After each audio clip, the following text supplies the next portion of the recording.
Are you ready?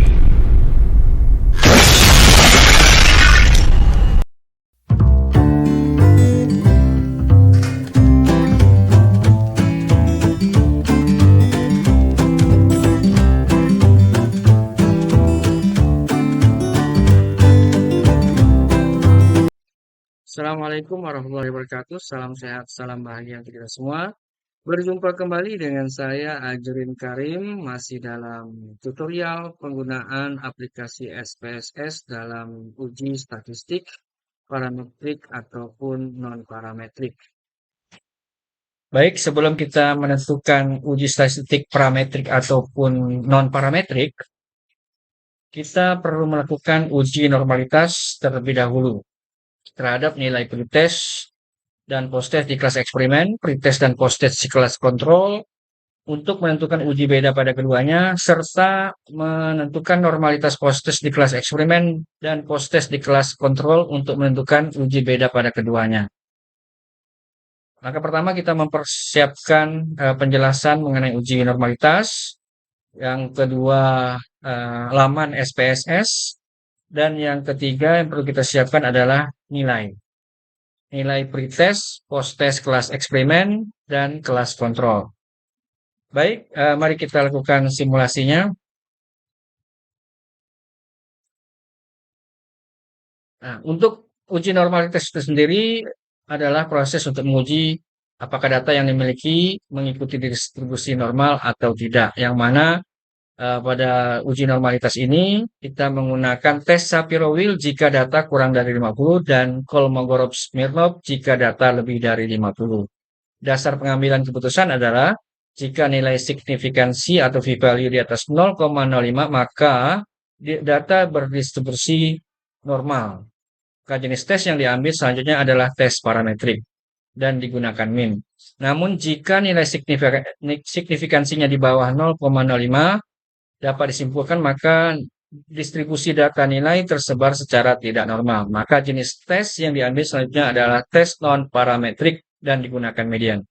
Langkah-langkahnya adalah ya, SPSS, kita siapkan SPSS di sini. Di sini saya sudah memasukkan variabel hasil dan kelas di kolom name, desimalnya saya nolkan. Terus di labelnya, di kolom label ada hasil belajar dan kode kelas. Sedangkan di kolom values-nya, saya sudah memberikan label untuk 1 pretest eksperimen, 2 post-test eksperimen, 3 pretest kontrol, dan 4 post-test kontrol. Sedangkan di kolom measure-nya, ya, untuk hasil belajar saya memilih scale, dan untuk kode kelas saya memilih nominal. Di laman data view saya sudah memasukkan nilai berdasarkan tabel nilai yang sudah ada tadi. Yang pertama adalah nilai pretest kelas eksperimen. Ini disorot, Ctrl C atau di copy. Setelah itu kita masukkan di kolom hasil, ya, tinggal kita paste, ya, sampai 30 responden, dan kode kelasnya ini 1 untuk pretest kelas eksperimen. Dan selanjutnya langkah berikutnya kita tinggal mengikuti langkah pertama tadi, menambahkan nilai post-test untuk kelas eksperimen dengan kode 2. Dan selanjutnya menambahkan nilai pretest untuk kelas kontrol dengan kode 3.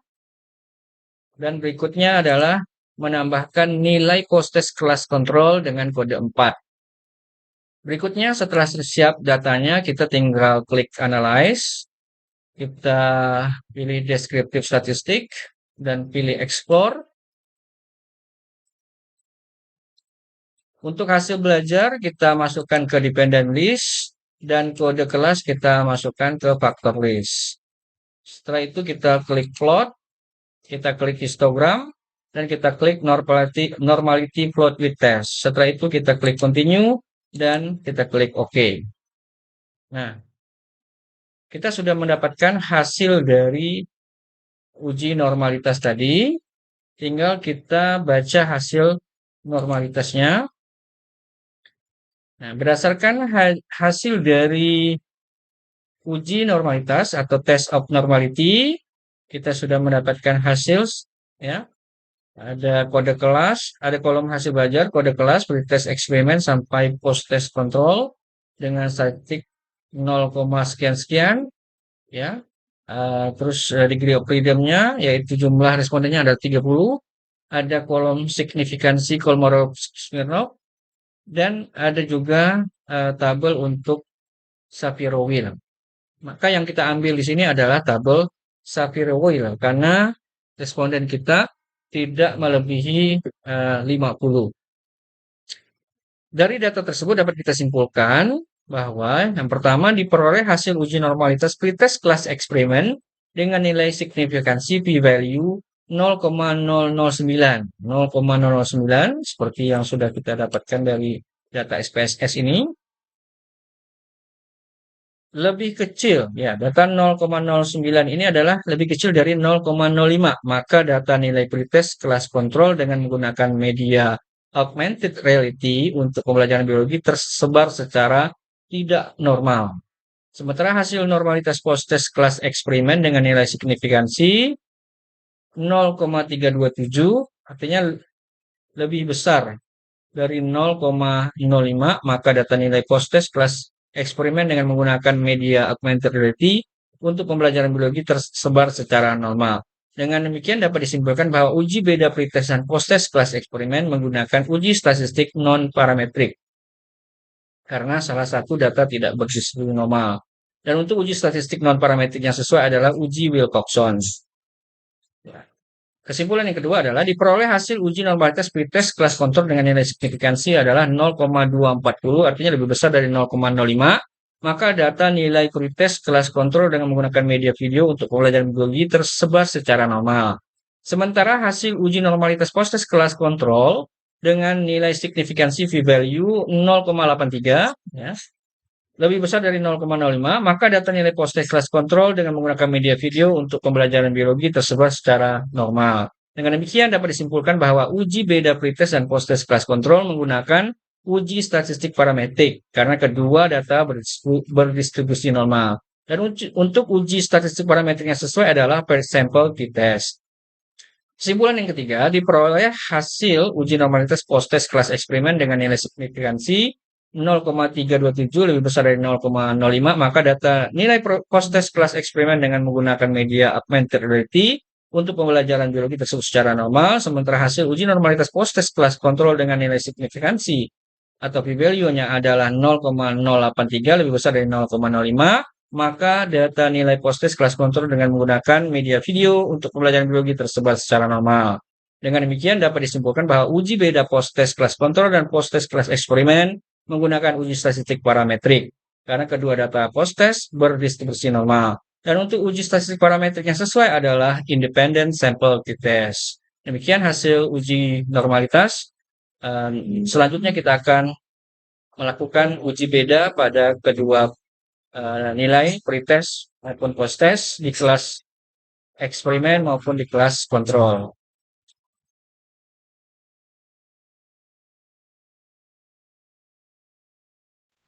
Selanjutnya kita akan melakukan uji beda penggunaan media video dari nilai pretest dan post-test di kelas kontrol. Adapun rumusan masalahnya adalah apakah ada perbedaan yang signifikan antara nilai pretest dan post-test pada kelas yang menggunakan media video untuk pembelajaran biologi.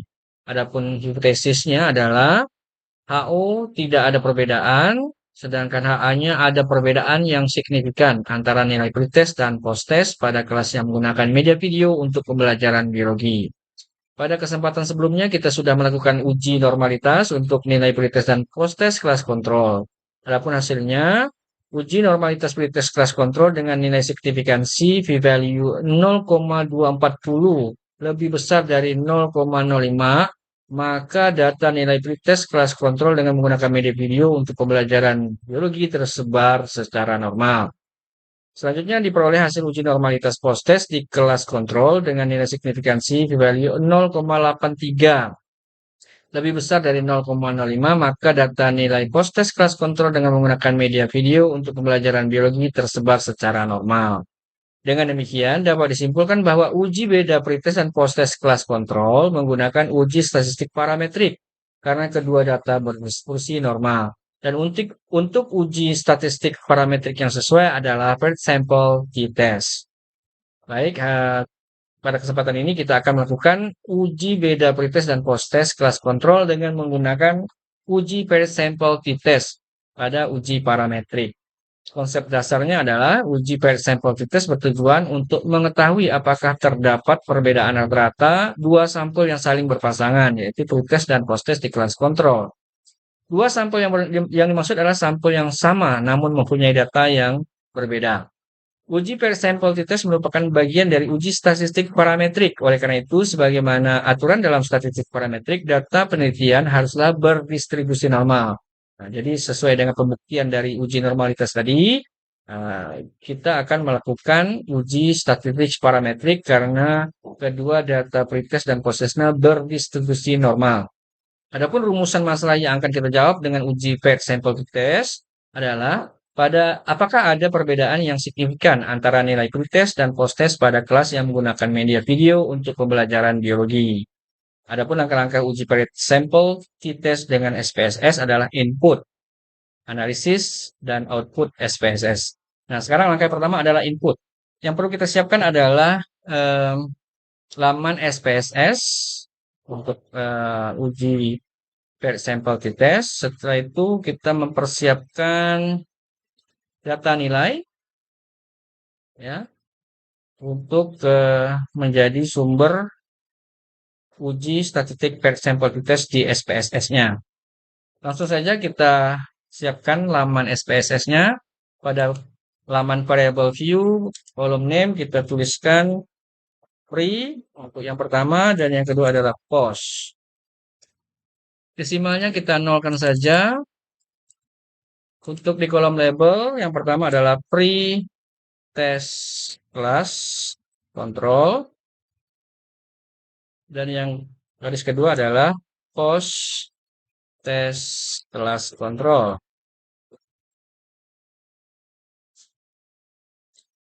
Untuk measurenya kita defaultkan saja unknown. Sekarang kita masuk ke laman data view.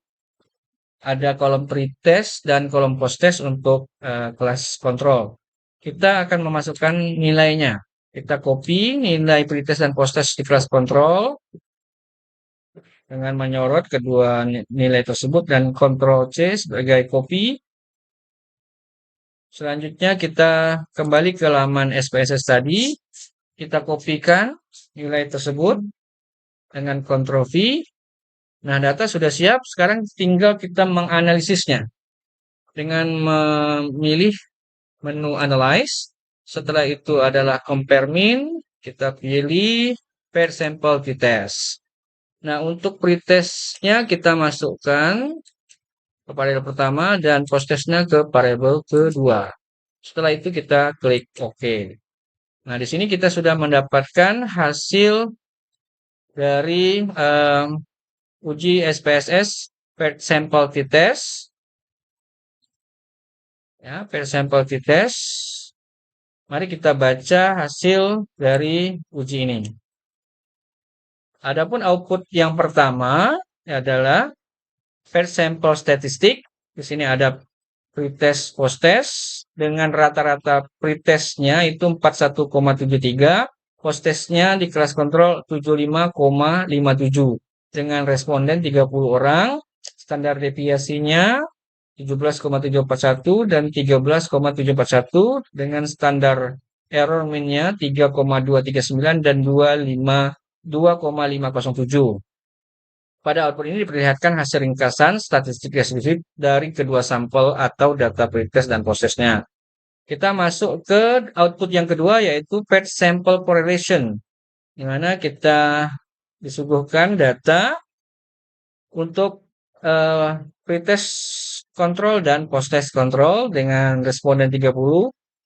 Besaran correlation product momennya adalah 0,389 dengan signifikansinya adalah 0,034.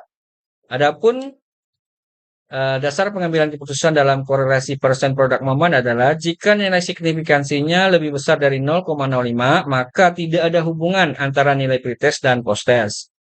Namun jika nilai signifikansinya lebih kecil dari 0,05, maka terdapat hubungan antara nilai pretest dan post-test di kelas kontrol.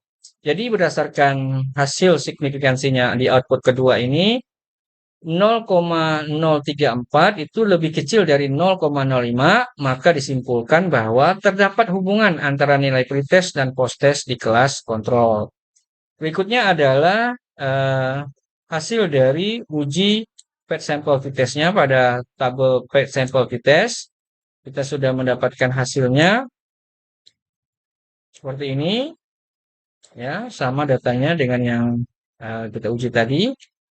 Nah, untuk dasar pengambilan keputusan uji sampel t-test ini, jika nilai signifikansinya total lebih besar dari 0,05, maka HU diterima atau HA ditolak, yaitu tidak ada perbedaan yang signifikan antara nilai pretest dan post-test pada kelas yang menggunakan media video untuk pembelajaran biologi.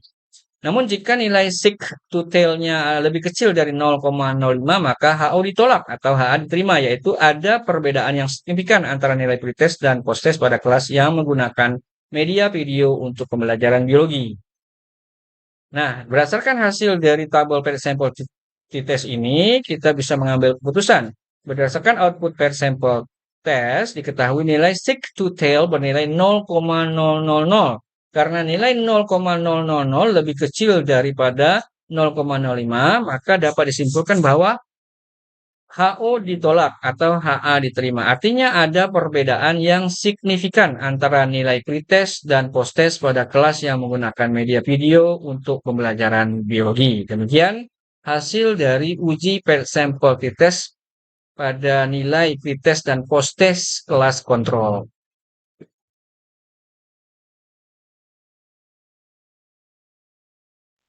Baik, selanjutnya kita akan melakukan uji efektif dengan engine pretest dan post-test di kelas kontrol.